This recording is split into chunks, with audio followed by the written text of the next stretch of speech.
Again, I'm drying the comb after I rinsed it off in the bucket.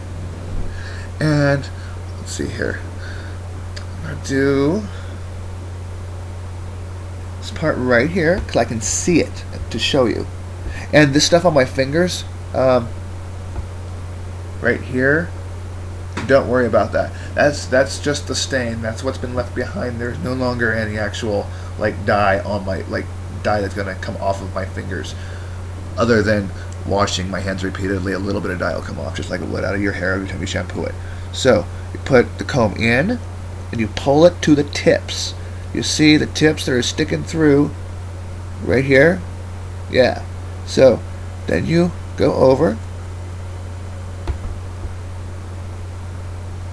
and you got dye all over the comb, but you can see how that left just the tips of the hair pink.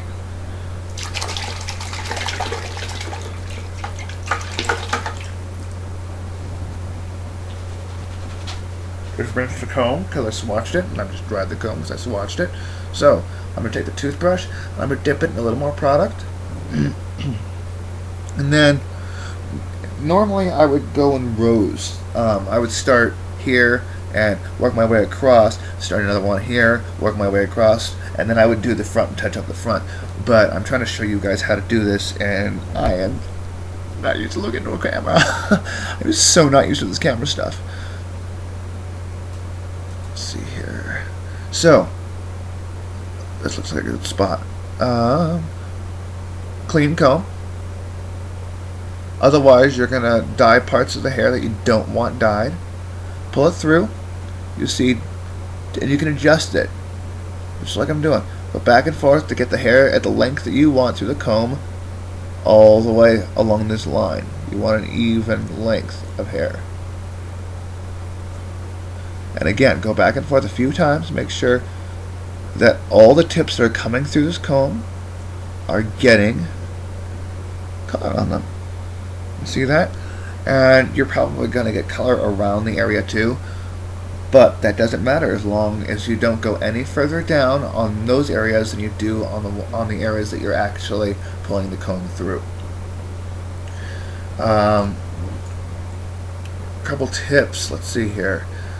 Very important, very, very, very important, like I already discussed about the whole comb thing. You've got to, every time, rinse your comb off. Usually I run it under running water. And you dry the comb, so you have this. Every time. It's very important. Let's see here. Any more tips and tricks? For anybody who doesn't have experience doing wild and crazy things with their hair, if the box says that the hair color is going, this is splat, it's a semi-permanent hair color, not a permanent hair color.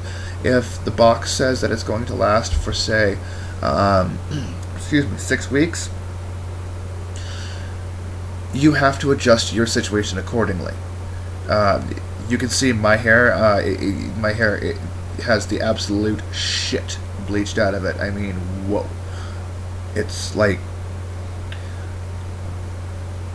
this camera isn't giving it justice. I mean, it's like transparent. And so, excuse me, when your hair is that beat, when your hair has that much taken out of it, it doesn't hold color as well. This, to keep it vibrant, I have to do it once a week, sometimes twice a week, depending on the weather and other things. But yeah, excuse me, I have been up for like 3 days straight, so my voice is kind of mad at me.